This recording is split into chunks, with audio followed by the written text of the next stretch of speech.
of Tomorrow conference is a 3-day event which showcases new ideas on how business and community sectors can come together and use tech to solve some of the problems faced by people in Africa. Let's see what's in store.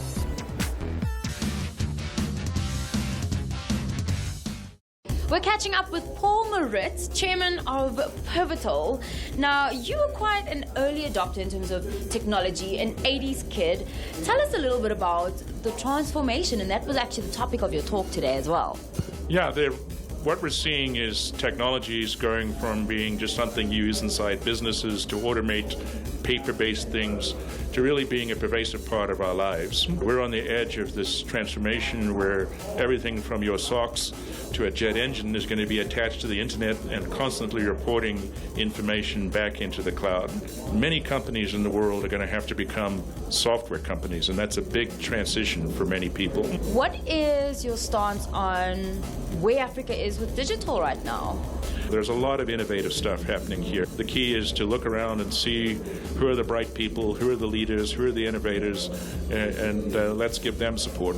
Now, there are a number of buzzwords that fly around our technology world: Internet of Things, open source. Where are those right now, and what can we expect to see in the future from them? Well, if you take open source, that's very important because it's the idea that the actual software is open for anyone to look at and to work on. Open source is important because that's the way that the industry comes together and works together today.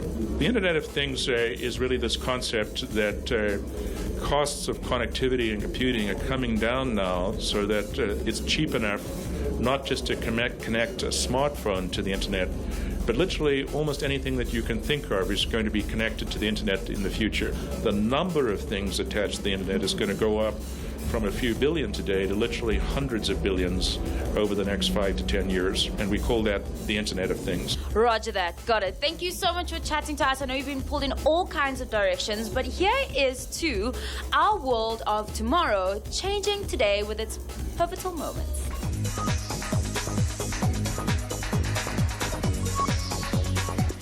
We're getting the lowdown from Vanessa Alvin, the Deputy CEO of Business Connection. And Mwat Africa is now in its second year and has grown since last year, which is fantastic. Why is it so important to bring business and technology into one space? So first and foremost, thank you for having me and welcome to MWAT. This is our second year and it's absolutely critical to have IT at the forefront. Let's think about some of the challenges South Africa has, let alone the rest of Africa. The first of it is education. Where are textbooks? Oh, they haven't arrived at schools. So what is technology going to be able to do? It's going to be able to put all the textbooks onto some sort of device. And as you know it, all South Africans have mobile phones. They might not all be the most modern, but everybody has got technology at their fingertips.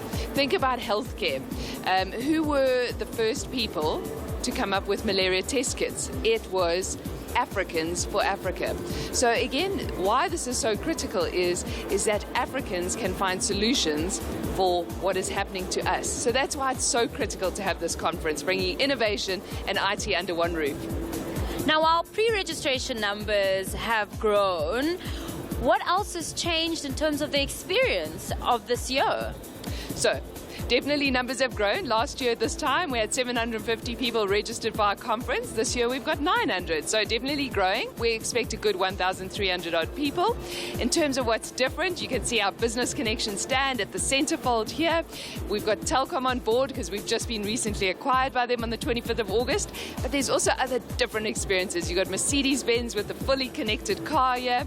You've got an innovative company called Locommute. What Locommute does is allow you to hire a car for 45 minutes. Sometimes we don't need it for a day. You've got AppZone showcasing their financial services solutions. You've got 3D printing. Last year, 3D printing, all you could do was print an Eiffel Tower. This time around, you can print a city. There's graffiti walls. On Saturday, there's going to be different things to draw the children and the youth. We're going to have DJs playing, DJ Spectacular, Naves. So we've got it all happening here at the Sandton Convention Centre.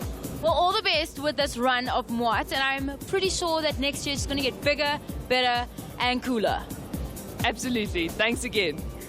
Well, we'll be back after after this, and we're checking in with the awesome and ultra cool Kojo Buffo. Back to the My World of Tomorrow conference and a chat to digital master Kojo Buffo. The Edge Crew's catching up with Kojo Buffo, writer and co-founder of Project Fable.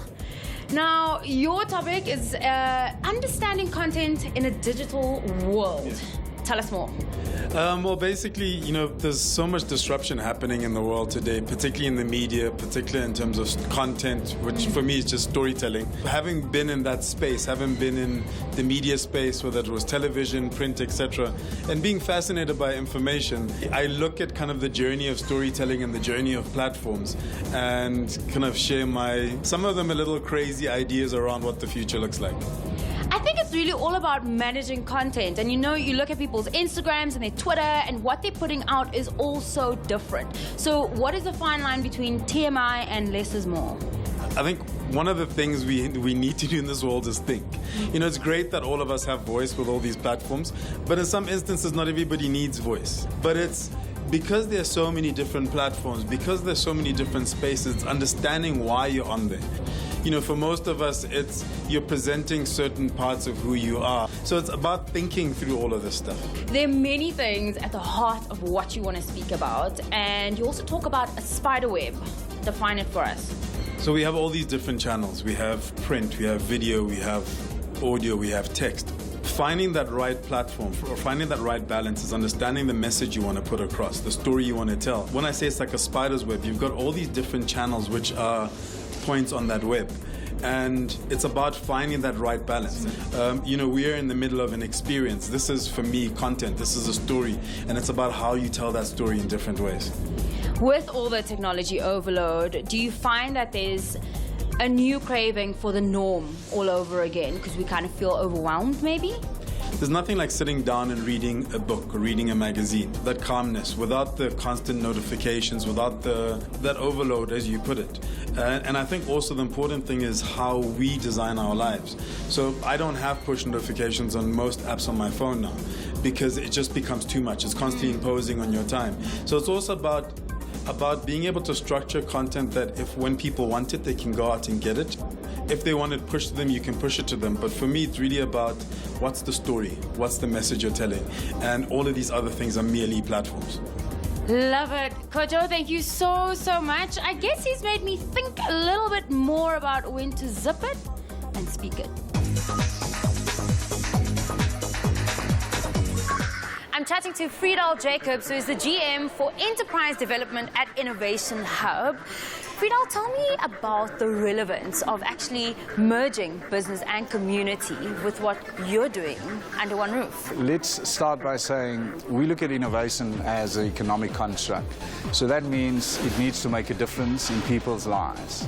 And we particularly focus on a theme where we say innovation for development. So it needs to really impact people's lives and make a difference in people's lives. You are, in fact, a speaker at MWAT, but also we've been bumping into a few of the Innovation Hub students, shall we say, and how important is it for you as partner to this event to really have them here for the interaction? They are indeed, entrepreneurs trying to make a difference. They've sacrificed quite a bit to get to where they are, and the type of support that we're providing them is, of course, just to sort of give them that head start in the larger ecosystem. We're fortunate enough to attract a very healthy pipeline of people that want to work with us, that want to work in that environment. Well, fantastic. And it really is about merging the business side with the creative side as well. So as Innovation Hub, how important is it to equip the students of life with the business skills too? I think that is the fundamental and our core business, really. Well, here's to all the amazing work that stems from the Innovation Hub, and salute to the entrepreneurs now and the future. Oh man, I am about to get my guts slightly shaken up in the F1 Prudence Simulator. Go team! Woo! Oh my gosh. Guys, this is too much fun!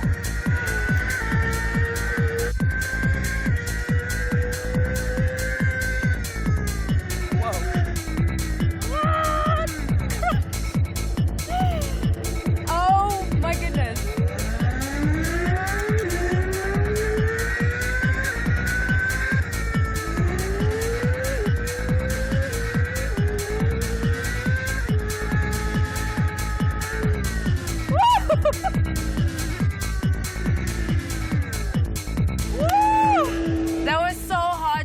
but so addictive.